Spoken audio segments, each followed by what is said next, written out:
औज़ुबिल्लाहि मिनश्शैतानिर्रजीम बिस्मिल्लाहिर्रहमानिर्रहीम क़ालल्लाहु तआला व तबारक फ़िल क़ुरआनिल करीम इहदिनस सिरातल मुस्तक़ीम सदक़ल्लाहु मौलानल अज़ीम। इब्तिदा है अहकामुल हाकिमीन के बाबरकत और पाकीज़ा नाम से जो शिक्म मादर का हकीकी मुहाफ़िज़ है, और अरबहा दुरूद व सलाम का नजराना सरवर उरंगे नशीनान आलम की ज़ात वाला तिबार पर जिनकी महब्बत हकीकी दौलत है। इंतहाई ज़ी वकार नाज़रीन, ज़ाद राह के एक और बड़े ख़ूबसूरत प्रोग्राम के साथ ARYQ TV के प्लेटफॉर्म से सैयद अतीकुर रहमान आपकी खिदमत में हाजिर है। हमेशा की तरह हमारे प्लेटफॉर्म ARYQ TV का ये तुर्रा इम्तियाज़ रहा कि वो आपके सामने उन तमाम मौज़ूआत को लेके आते हैं जो असरी तकाज़ों से हम आहंग भी हों और हकीकी मानों में इल्मी और रूहानी ज़रूरतें भी पूरी कर रहे हों। हमारी दुआ है कि अहकामुल हाकिमीन इस इदारे को हमेशा सदा कायम और दायम रखे। इंतहाई ज़ी वकार नाज़रीन, आज मैं आपके सामने एक इंतहाई अहम, ज़रूरी, लाज़मी, बल्कि यह कहूँ कि अव्वली मौजू की तरफ चंद गुजारिशात पेश करते हुए एक वजाहती और रहनुमाई वाला पैगाम लेके आया हूँ, तो ये कहना किसी सूरत में भी कमतर नहीं होगा। जैसे कि पिछले 2 प्रोग्राम्स में हमने मुख्तलिफ़ बातें आपके सामने रखी, तो आज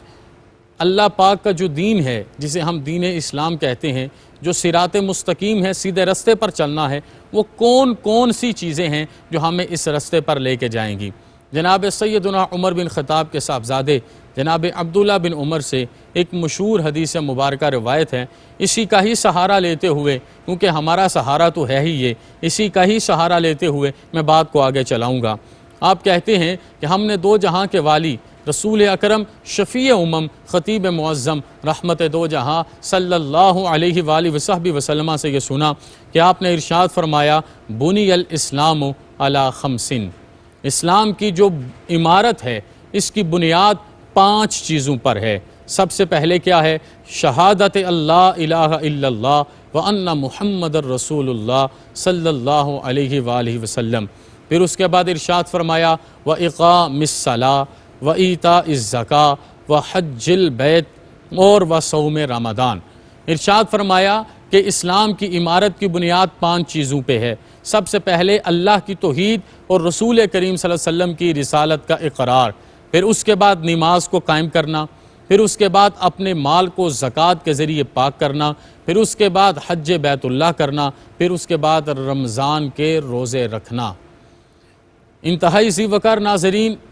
हमें जब भी कोई मुश्किल पेश आए तो हमें सबसे पहले इसी ही बारगाह में रुजू करना चाहिए जिनके सदक़े जलील से आज भी हमारी सांसें तवातुर के साथ चल रही हैं और जिनकी ज़ात पर अल्लाह अपनी महब्बत से और फरिश्ते एतात से दुरूद व सलाम का बेशबहा कीमती नजराना हर वक़्त पेश फरमा रहे हैं। यहाँ पर जनाब सैयदना अनस बिन मालिक से रवायत एक हदीस मुबारक आपके सामने रखना चाहूँगा कि इरशाद फरमाते हैं, और इसकी वजाहत भी हो जाएगी और साथ कुछ बातें भी आपकी खिदमत में अर्ज़ कर दूँगा और आज का पैगाम भी मुकम्मल हो जाएगा। आप इरशाद फरमाते हैं कि जब भी कोई देहात की साइड से बंदा सैयद आलम सल्लल्लाहु अलैहि वसल्लम की खिदमत में आता तो हम बड़े खुश होते कि वो आके हुजूर सैयद आलम सल्लल्लाहु अलैहि वसल्लम से सवाल करते और हमें सीखने का मौका मिलता। और सहाबा हर वक्त सीखते थे, हर उम्र में सीखते थे, और हुजूर ने उनकी ये आदत डिवेल्प कर दी थी कि हर एक जगह से अच्छी चीज़ लेके उसे अपनी ज़िंदगी में शामिल करते। तो एक एराबी हाजिर हुआ और उसने आके कहा, मैंने कुछ सख्त सवाल करने हैं, देखिए वो कितने करीम हैं। और मैंने यहाँ इसी प्लेटफॉर्म से कहा था कि करीमियत का उसलूब ये होता है कि जब भी कोई उनके दर से आए, जैसा भी कोई उनके दर पे आए, जितनी बार वो उनके दर पे आए, वो पहले से बढ़ के उसे अता फरमाएं। जनाब सैयदना इमाम हसन मुज्तबा भी इरशाद फरमाते हैं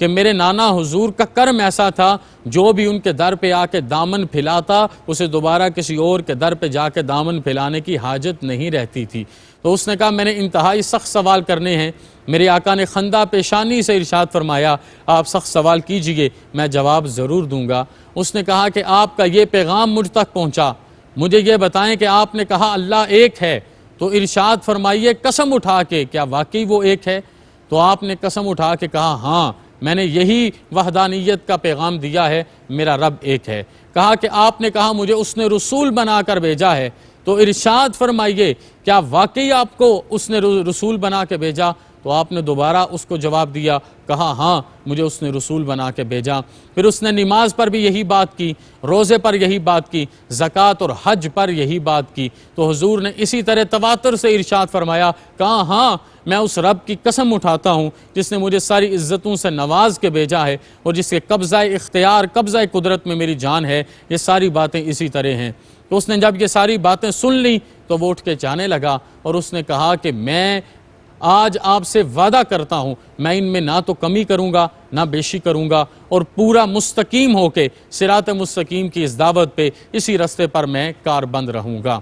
इंतहाई ज़ी वकार नाज़रीन, हमें यही चीज़ तो सीखनी है कि हजूर सैयद आलम सल्लल्लाहु अलैहि वसल्लम ने हमें किस किस तरीके से बात बताई। अगर हम सही मानों में तौहीद और रिसालत की बात करें तो इसके लिए भी हुजूर की ज़िंदगी से, आपके सहाबा की ज़िंदगी से हमें उसलूब मिलता है कि किस तरीके से हमने इसका इकरार करना है। लेकिन आज के वक़्त की वो ज़रूरत जिसके बारे में मैं लाहौर के कलंदर के ये अल्फाज जब भी पढ़ता हूँ तो मेरा कलेजा मेरे दांतों में आ जाता है कि हम किस दौर में रहे कि हुजूर ने तो कहा कि बुनियाद है आपने नमाज पढ़नी है, और हमारी हालत ये है तेरे सोफ़े हैं फिरंगी, तेरे कलीन हैं ईरानी, खून के आंसू रुलाती है जवानों की तन आसानी, हर कोई मस्ते मैं ज़ोके तन आसानी है, तुम हो मुसलमान ये अंदाज़े मुसलमानी है, हैदरी फ़क्र है न दौलत उस्मानी है, तुझको असलाफ से क्या निस्बत रूहानी है, वो मुअज़्ज़ज़ से ज़माने में मुसलमान होकर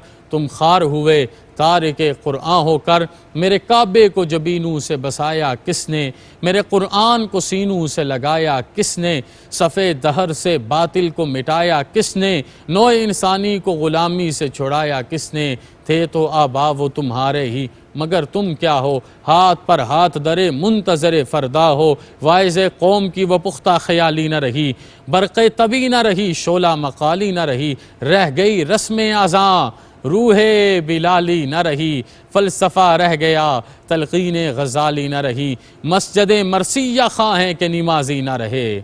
मस्जिद मरसिया खां हैं कि नमाजी ना रहे, यानी वो साहिबे ओ साफ़े हिजाजी ना रहे। मैं कैसे आपको बात बताऊं कि मेरे पैगंबर का दौर क्या दौर था और नमाज की क्या रौनक थी, किस तरह ज़मीन को इन पेशानियों से सजदा रेज़ी की चमक मिलती कि सारी सारी रात मेरे पाक पैगंबर सल्लल्लाहु अलैहि वसल्लम की शहज़ादी जिनका नाम सैयदा तैयबा ताहिरा आबिदा ज़ाकिया रादिया मर्दिया फ़ातिमातुज़ ज़हरा सलामुल्लाह अलैहा है, उनको एक दफ़ा उनकी वालदा जनाब उम्मुल मोमिनीन हज़रत सैयदा खुतैजतुल कुबरा ने अपनी गोद में बिठा के कहा था, बेटे नमाज पढ़ा करो। कहा अम्मा नमाज पढ़ूंगी तो क्या मिलेगा? कहा दो इनाम होंगे, पहला इनाम ये होगा अहकामुल हाकिमीन तुझे दुनिया में अपनी रज़ा अता फरमाएगा, और दूसरा इनाम ये होगा अल्लाह पाक क़यामत को तुझे अपना दीदार अता फरमाएगा। यहाँ पर उलमा ने लिखा, कहा कि बेटी ने जिस तरह माँ की इस बात का पास रखा तो हर किसी को अल्लाह पाक क़यामत के दिन दीदार अता फरमाएगा, लेकिन जब फ़ातिमा ज़हरा की बारी आएगी तो अहकामुल हाकिमीन मुस्कुराते हुए तबस्सुम फरमाते हुए जनाब ज़हरा का इस्तकबाल फरमाएगा। तो आप सारी सारी रात एक सजदे में गुजार देती, कुरान पाक की तिलावत करती और नमाज को पकड़ के रखती, फजर पढ़ती। और ये आज की बेटियों के लिए कि आपके लिए रोल मॉडल कौन सी ज़ात है, मैं ये अर्ज़ कर रहा हूँ। फजर पढ़ती, पढ़ने का हक़ अदा करती, सिर्फ नमाज नहीं पढ़ती, नमाज पढ़ने का हक़ अदा करती, नमाज का जायका चखती, नमाज की लज्जत लेती और इंतज़ार उस सलात बाद सलात के ईमानी मामले के साथ होती कि फ़जर पढ़ने के बाद ज़ोहर का इंतज़ार करती, ज़ोहर के बाद असर का इंतज़ार करती, असर के बाद मगरिब का इंतज़ार फरमाती, मगरिब के बाद इशा का इंतज़ार फरमाती। हम नेकी इसलिए करते हैं कि अल्लाह को दिखाना है या लोगों को दिखाना है, और अल्लाह के जो बंदे होते हैं वो नेकी करने के बाद नेकी करने का इंतज़ार करते हैं। तो आप इस तरह इंतज़ार फरमाती और इस तरह अपनी सारी रात को नमाज़ों के साथ सजदा रेज़ी की चमक के साथ रास्ता करती, फिर ही तो गोद से जनाब हसन मुज्तबा जनाब सैयदना इमाम आली मकाम हुसैन बिन अली, जनाब सैयदा ज़ैनब की परवरिश हुई कि उन्होंने अपनी माँ को हर लम्हे सर को सजदे में रख के अल्लाह को मनाते हुए देखा। तो नमाज पढ़िए, नमाज पढ़ने का हक़ अदा कीजिए। अगली बात है ज़कात की। हमने ज़कात देनी है, हम रमज़ान का इंतज़ार करते हैं, हम कोशिश करते हैं कि किसी न किसी तरीके से हमारी ज़कात कम हो जाए। अल्लाह के बंदो, ये जो ज़कात 2.5% आप अल्लाह के रस्ते में देते हो, कौन सा आप ये देने के बाद नया काम करते हो? ये तो हक़ ही दूसरों का है जो अल्लाह ने आपके माल में रखा। ये रब की एक सिफत है जो जुज़वी तौर पे आपके साथ आ जाएगी, आपकी ज़ात में शामिल हो जाएगी। अगर आप अपने माल में से दूसरों के रिज़्क़ का इंतज़ाम करोगे तो रज़्ज़ाक़ हकीकी अहकमुल हाकिमीन है और जुज़वी फ़जीलतों से आरास्ता अपने करम से वो बंदों को फरमाता है। तो आप वो जो 2.5% ज़कात देते हो, आप अपनी कंपनीज़ में, आप अपनी private limited, public limited companies में अकाउंटेंट्स बिठा के मुश्किल से मुश्किल टैक्सेशन के मामले समझ सकते हो, तो 2.5% ज़कात का इस्लामिक फार्मूला नहीं समझ सकते। ये अगर आप नहीं निकालोगे पूरा माल पलीद रहेगा। मैं कैटेगोरिकल कुरान पाक के मुताबिक अर्ज कर रहा हूँ, अगर नहीं निकालोगे पूरा माल पलीद भी रहेगा और कल क़यामत को कहा जाएगा और बताया जाएगा यौम युहमा, क़यामत के दिन इसी ही माल को उठा के अहकमुल हाकिमीन आपके जिस्मों को दागेगा, तो फिर आपको समझ आएगी। उससे पहले सीखिए। हुजूर ने वाज़े इरशाद फरमा दिया ज़कात अदा करनी है और इसी पर ही अमल हमेशा सैयद आलम के सहाबा का रहा। उसके बाद फरमाया बैतुल्लाह का हज, जब आप साहिब इस्तिताअत हो जाएं और आप इस काबिल हो जाएं, आप पर कर्ज मौजूद नहीं हो, आपको किसी किस्म का कोई मसला ना हो, और ये ऐसा फ़र्ज़ है ये जो हज वाला कि जब तक आप साहिब इस्तिताअत नहीं हैं तब तक आप पर हज फ़र्ज़ नहीं है, लेकिन जब आप साहिब इस्तिताअत हैं तो अगले साल का इंतज़ार ना करें, मुरव्वजा राइज तरीक़ों के मुताबिक अल्लाह के घर का हज कीजिए। लब्बैक अल्लाहुम्मा लब्बैक ला शरीक लक लब्बैक इन्नल हम्दा वन निअमत लक वल मुल्क के साथ अपने दिल को आरास्ता करें और अल्लाह के घर का तवाफ़ करके अल्लाह के प्यारे नबी सल्लल्लाहु अलैहि वसल्लम के कौल को पूरा फरमाएं। अब मैं उस मौजू की तरफ आता हूँ जो आज मेरे और आपके महीने से मुतल्लिक है, वो है रमज़ान का रोज़ा रखना। सैयद आलम सल्लल्लाहु अलैहि वसल्लम ने इरशाद फरमाया कि वो शख्स जिसने रमज़ान में सिर्फ भूख और प्यास का रोज़ा रखा, उसने आँखों का रोज़ा नहीं रखा। जनाब सैयदना इमाम अली ज़ैनुल आबिदीन बिन हुसैन ने बाकायदा रिसालतुल हुकूक अपनी वसीयत के तौर पे लिखवाया और उसमें उन्होंने इन सारी चीज़ों को बतौर ख़ास लिखा और 50 हुकूक बयान किए, जिनमें से सबसे बढ़ के रोज़े का ये हक़ बयान किया कि रोज़े का हक़ सिर्फ भूख नहीं है, रोज़े का हक़ सिर्फ प्यास नहीं है कि आप सारा दिन भूखे और प्यासे 53 सेंटीग्रेड में काम करते रहे लेकिन आप अपनी आँखों को नहीं संभाल सके, आप अपनी ज़बान को नहीं संभाल सके, आप अपने कानों को नहीं संभाल सके, आप अपने जिस्म को नहीं संभाल सके। तो कहा कि ये भी क़यामत के दिन हुजूर की हदीस के मुताबिक जिसने सिर्फ भूख और प्यास का रोज़ा रखा होगा, अल्लाह उसकी भूख और प्यास उसके मुंह पे मारेगा।